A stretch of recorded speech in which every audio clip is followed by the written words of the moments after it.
Hello. तो आज हम आ गए हैं एक नए रूम के साथ। ओके। सो इस रूम का नाम है पब्लिशर। ओके, सो आज हम ये रूम सॉल्व करने लगे। ठीक है। तो हम अब जाके अपना, जो मैंने अभी ऑलरेडी मैंने वीडियो रिकॉर्ड की थी, लेकिन उस रिकॉर्डिंग में ऑडियो नहीं की मेरी, तो इसलिए मुझे ये दोबारा रिकॉर्ड करनी पड़ रही है। ठीक है। तो हम यूज़ करें पब्लिशर रूम। आपने अपनी आईपी कर लेनी है। ठीक है। हम आईपी करेंगे और हम इधर आईपी कर देते हैं। ठीक है। आईपी के बाद हम पहले क्या करेंगे, हम इसकी डायरेक्टरी ब्रूट फोर्सिंग करेंगे। ठीक है। और हम देखेंगे कि डायरेक्टरी क्या हमारी ब्रूट फोर्सिंग क्या हमें कोई आउटपुट देती है या नहीं देती। ठीक है। तो इसने हमें इमेजेस दे दिए, तो अभी वेट करते हैं। और तब तक अगर आप चाहो तो आप इसे पढ़ सकते हो, लेकिन इसमें कुछ खास आपको मिलेगा नहीं। ठीक है।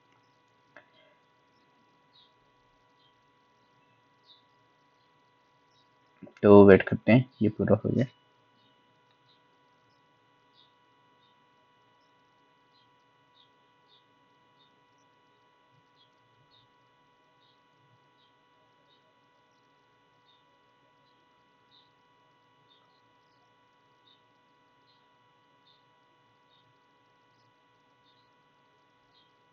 ओके। तो अब यहाँ देखोगे हमें SPIP नाम का फोल्डर मिल गया। ठीक है। तो हम जाते हैं SPIP। ठीक है। तो SPIP ये एक CRM टाइप का है। CRM तो नहीं कह सकते, बस कुछ है। ठीक है। तो हम क्या करते हैं, हम इधर लगा देते हैं SPIP और हम इसे दोबारा फर्स्ट करते हैं। ठीक है। तो दोबारा फर्स्ट करने में आपको एक लोकल नाम का फोल्डर मिला है। ठीक है। तो हम जाते हैं लोकल में। ठीक है। लोकल में आपको डिफरेंट चीज़ें मिल रही हैं, काफ़ी चीज़ें। तो इसकी config.txt है, आप config.txt में जाओगे और यहाँ आप देख लोगे कि इसका वर्जन क्या है, 4.2.0। ठीक है। तो हमें अब चेक करना है कि SPIP का कोई एक्सप्लॉइट है या नहीं है। ठीक है। तो ये हमें इधर एक एक्सप्लॉइट मिलता है। ठीक है। हमने जल्दी से जाना है और इसे डाउनलोड कर देना है। ठीक है। मैं इसको कंट्रोल एल कर देता हूँ, मैंने ऑलरेडी डाउनलोड करके रखा हुआ है। ठीक है। तो मैं बाकी फाइलें जो हैं h.txt एंड IDR से मैं RM कर देता हूँ, ls करता हूँ। ओके। तो अब हम क्या करेंगे, हम ये जो स्क्रिप्ट है इसको कुछ इस तरीके से रन करेंगे। ठीक है। इधर मैं अपना रिवर्स शेल ऑन कर देता हूँ, LVNP 4444। ओके। तो हम क्या कर रहे हैं, हम ये स्क्रिप्ट यूज कर रहे हैं, उसको हम पाथ दे रहे हैं कि ये हमारा पाथ है, और -C से ये होता है कि ये कमांड दे रहे हैं कि हमने आगे कौन सी कमांड एग्जीक्यूट करनी है। अब जो हमारी कमांड कौन सी है, हम एक रिवर्स शेल खोल रहे हैं अपने सिस्टम पे। ठीक है। तो हमने अपना लिसनर ऑन कर दिया। ठीक है। हम सिंपल क्या कर रहे हैं, हम इसे एंटर करेंगे और हमारा इधर आके रिवर्स शेल खुल जाएगा। ठीक है। तो हम सिंपल जाएंगे इधर CD होम पे, फिर CD थिंक नाम का एक फोल्डर होगा। ठीक है। यूजर होगा। ठीक है। इसके अंदर आपको मिल जाएगा यूजर डॉट टेक्स्ट। ठीक है। तो आप यूजर डॉट टेक्स्ट को यहाँ से उठाओगे। ठीक है। और यूजर डॉट टेक्स्ट को सेट कर दोगे। ठीक है। यूजर हमारा मिल गया, लेकिन हम हमारे पास अभी भी जो शेल है वो www डेटा का है। ठीक है। लेकिन मुझे शेल चाहिए किसका, थिंक का। ठीक है। तो यहाँ मुझे एक चीज मिलेगी, ये देख लिया, डॉट SSH है। ठीक है। मैं ls करूंगा और मैं यहाँ से ID RSA क्रिएट कर दूंगा। ठीक है। ID RSA क्या होती है, एक प्राइवेट की होती है। ठीक है। अगर ये आपके पास हो तो आप इसे लॉग इन कर सकते हो बिना पासवर्ड। ठीक है। तो ये मैंने कर दिया। ठीक है। इसको मैं बंद कर दूंगा, अब मुझे और इसकी जरूरत है नहीं। ठीक है। तो मैं क्या करूंगा, कैडेट ID RSA कर दूंगा और ये मेरी जो प्राइवेट की है इधर पेस्ट कर दूंगा। अब इससे आगे क्या होगा, अब इससे आगे मैं SSH टू जॉन के जरिए इसका हैश और टेक्स्ट निकालूंगा। ठीक है। तो हैश निकालूंगा, लेकिन इस हैश में एक कोई पासवर्ड यूज कर नहीं रहा था, तो इसने बोला ID यार ऐसे हैज नो पासवर्ड। ठीक है। तो इसके आगे बड़ा सिंपल है। ठीक है। मैंने इसमें एग्जीक्यूटेबल बना देना है इसे। ठीक है। और अब मैं SSH-IIDR से थिंग यूज करके, ठीक है, मैं ये यूज कर दूंगा और ये हमें लॉगिन कर देगा। तो हम यहाँ लॉगिन हो गए हैं। ठीक है, अब हम एज अ थिंग यूज कर रहे हैं और हमारे पास यूजर फ्लैग भी आ गई है। ठीक है, इसके बाद अब मैंने क्या करना है, इसके बाद मैं अपने नोट्स में जाऊंगा और SUID बाइनरी उठा के मैं ये बाइनरी उठाने की कोशिश करूंगा। मैं चेक करूंगा कि कौन सी ऐसी फाइल है यूजर ओन्ड है और जिसमें SUID बिट सेट है। ठीक है, तो मैं जब ये पेस्ट करूंगा तो ये थोड़ा बहुत टाइम लेगा और मुझे देगा। अब PKEXE में मैंने ऑलरेडी काम किया हुआ है। मेरी अगर आप बाकी वीडियो उठा के देखो तो मैंने मेजॉरिटी PKEXE को एक्सप्लोर किया हुआ है। ठीक है, लेकिन इस वाली में हम थोड़ा बहुत डिफरेंट जाते हैं। ठीक है, ये आपको एक नजर आ रही है यूजर एस्पिन रन कंटेनर। ठीक है, तो हम इसको चेक करते हैं कि ये है क्या।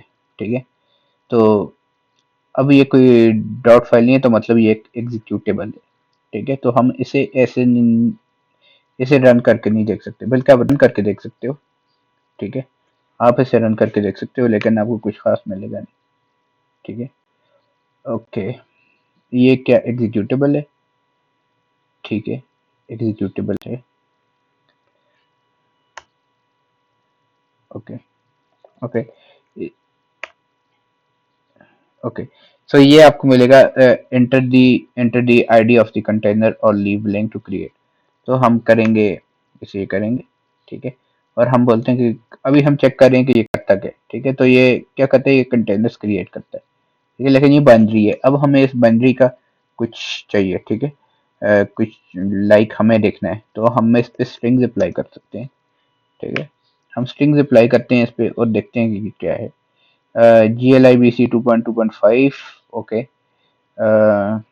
ये देख लें आप, यहाँ OPT run container dot SHR है। ठीक है, तो हम करते हैं LSLA करते हैं और ये देखते हैं कि ये फाइल ये रन कर रहा है फाइल, ये वाली। तो देखते हैं, ओके, ये रूट ओन्ड है। ठीक है, इसमें हम रीड राइट एग्जीक्यूट कर सकते हैं। ठीक है, ओके, हम इसे रीड करने की कोशिश करते हैं। ठीक है, कि इसके अंदर है क्या। ओके, इस जैसे मैंने अब आपको बोला था कि ये वही है कि जो डॉकर के कंटेनर्स रन करती है। ठीक है, तो ये वही कंटेनर रन कर है। ठीक है, अब हम देख सकते हैं कि ये जो है राइटेबल है। ठीक है, हम इसमें राइट कर सकते हैं। ठीक है, तो मैं करता हूँ नैनो और मैं आता हूँ इसमें। ओके, ये बोल रहा है directory OPT is not writable. ठीक है, ये बोल रहा है कि ये जो OPT की डायरेक्टरी है ये राइटेबल नहीं है। ठीक है, अगर फॉर एग्जांपल मैं ये हटाने की कोशिश करता हूँ। ठीक है, तो ये आपको बोलेगा, ठीक है, परमिशन डिनाइड। अब ऐसा क्यों हो रहा है? ठीक है, इसे मैं बंद कर देता हूँ। अब ऐसा क्यों हो रहा है? ठीक है, ओह, वो मेरा SSH किधर गया? ओके, ओके, ऐसा क्यों हो रहा है? अब मैं अगर LSLA करूँ, हमारी पास डायरेक्टरी तो राइटेबल है। ठीक है, लेकिन फिर भी हम इसमें कुछ नहीं लिख सकते। ठीक है, तो ये इशू इसलिए हो रहा होगा। ठीक है, अगर आप LSLA OPT को देखो, ठीक है, तो परमिशन डिनाइड। ठीक है, तो आप इसे भी नहीं देख सकते। ठीक है, तो हम फॉर एग्जांपल LS कर देते हैं, होम करते हैं। ठीक है, तो यहाँ OPT लिखते हैं हम, OPT के इधर लिखा हुआ है। ठीक है, तो ये हम सिर्फ इसे एग्जीक्यूट कर सकते हैं। ठीक है, ना हम रीड कर सकते हैं ना राइट कर सकते हैं। ठीक है, तो ये एक डिसएडवांटेज है हमारी साइड पे। जो मेन फोल्डर उसी भी परमिशन नहीं है। ठीक है, तो अब आप क्या करते हो, आप ग्रैब करते हो हमारे यूजर थिंक है। ठीक है, ग्रैब करते हो थिंक को और किस में ग्रैब करते हैं, ETC पासवर्ड में देखते हैं। ठीक है, तो अभी आप ये देखो, ये शेल यूज कर रहा है, यूजर एस्पिन ऐश यूज कर रहा है। ठीक है, तो ये नॉर्मल यूजर बिन नहीं यूज कर रहा। ठीक है, तो अब हमें क्या करना पड़ेगा? सही है, अब हम इधर आते हैं, ये ऐप ऑर्डर। ठीक है, तो ऐप ऑर्डर एक सिक्योरिटी मॉड्यूल है that restricts what programs can do using path based access control. बेशक आपके पास एक्सेस है, लेकिन ये फिर भी आपको रिस्ट्रिक्ट करता है पाथ पेज एक्सेस कंट्रोल में। ठीक है, तो ये भी अगर हमने ऐसे किया है, ठीक है, तो ये आपको एक्सेस करके, बेशक आपके पास राइटेबल परमिशन हो। ठीक है, लेकिन फिर भी ये आपको मतलब स्टॉप करेगा। इस केस में ये है ना कि हमारे पास तो मतलब ओपीटी ही उसमें परमिशन नहीं है ना, तो इसलिए हम अंदर जा ही नहीं सकते हैं। जब आप एलएस करोगे, अंदर जाने की कोशिश करोगे तो नहीं जा सकते। ठीक है, आप रीड कर सकते हो सिंपल। ठीक है, तो और आप कोई काम नहीं कर सकते। ठीक है, रीड एंड एग्जीक्यूट कर सकते हो, आपको राइट की बिल्कुल भी परमिशन नहीं है। ठीक है, तो ये आती है इसकी इसकी सेटिंग आती होती है। आप इधर जाओगे etc armor dot D user dot एसपिन डॉट एच में। ठीक है, यहाँ आप देख सकते हो कि ये बोल रहा है फ्लैग्स इक्वल टू कंप्लेन, मतलब ये सारे काम करने मना है। ये आप देख लो, ओपीटी में आप रीड नहीं कर सकते, ओपीटी में राइट नहीं कर सकते, टीएमपी में राइट नहीं कर सकते, डेवएसएचएम में राइट नहीं कर सकते, वार में राइट नहीं कर सकते, एस होम स्टैक में राइट नहीं कर सकते। ठीक है, जो अगर फॉर एग्जांपल आप ये काम करने की कोशिश करोगे, ठीक है, तो ये आपके जाके लॉग्स में कंप्लेन जो होता है लॉग्स में आपके सेव कर देता है। ठीक है, लेकिन हमें लॉग का इतना कुछ डर है नहीं। ठीक है, तो हम क्या करते हैं, हम बोलते हैं मेरा जो बिन बेस है, ठीक है, उसे डेव और एस एच एम में सेव कर दें। ठीक है, अगर अब मैं दिखाऊं यूजर बिन बेस जो है, ठीक है, उसे डेव एस एच एम में कर दो। तो मैं पीछे यूजर लगाना भूल गया हूँ। मेरा जो बिन बेस है, ठीक है, वो एस एच एम में आप कर दो। ठीक है, अब एस एच एम में हमारा बिन बेस है। अगर अब मैं इसे ये करके देखूं, ठीक है, तो मतलब इसने हमें एरर कोई नहीं दिया, मतलब हमारा काम चल रहा है। ठीक है, अब आप जाओ तो जो ओपीटी के अंदर है नैनो करो। ठीक है, अब ये मैंने ऑलरेडी लिख लिया था। ठीक है, तो आप इसे हटा के बेशक ये भी कर दो, तो ये लाइन होगी नहीं, आपको लिखनी पड़ेगी। ठीक है, तो आपने इसमें नैनो में चेंज कर दिया और इसका जो मेन कंटेनर था जहाँ से कॉल हो रही थी, ठीक है, हम उसे कॉल कर देंगे, तो आपको ये देखोगे आपको रूप मिल गया। ठीक है, तो जो आर्मर है, ऐप आर्मर है, ये आपकी रूल्स डिफाइन करता है कि एक यूजर क्या क्या कर सकता है, क्या क्या नहीं कर सकता। अगर तो आपका कंप्लेन है, ठीक है, तो आप कर सकते हो, लेकिन वो सिस्टम की लॉग फाइल में स्टोर होगा। तो बेशक आपने बस एक्सेस ही लेना है, तो लॉग फाइल में बेशक स्टोर होता रहे। ठीक है, तो वो इश्यू नहीं है आपका। ठीक है, ओके ओके, सो यहाँ क्या हुआ है, ठीक है, यहाँ यूजर एसपिन रन कंटेनर रन तो हुआ है। ठीक है, लेकिन उसने क्या किया, प्रिविलेज ड्रॉप कर दिया। ठीक है, तो अभी मैं दरअसल नैनो करता हूँ। ठीक है, बिन बेस से मुझे -p चाहिए। ठीक है, और मैं दरअसल कंटेनर को दोबारा रन करता हूँ, रूट। ठीक है, उसमें क्या हो गया था कि उसने जो प्रिविलेज थी वो ड्रॉप कर दी थी, तो हमने इसे बोल दिया कि डॉट डैश पी लगा के अपने जो प्रिविलेज है वो ड्रॉप नहीं करनी।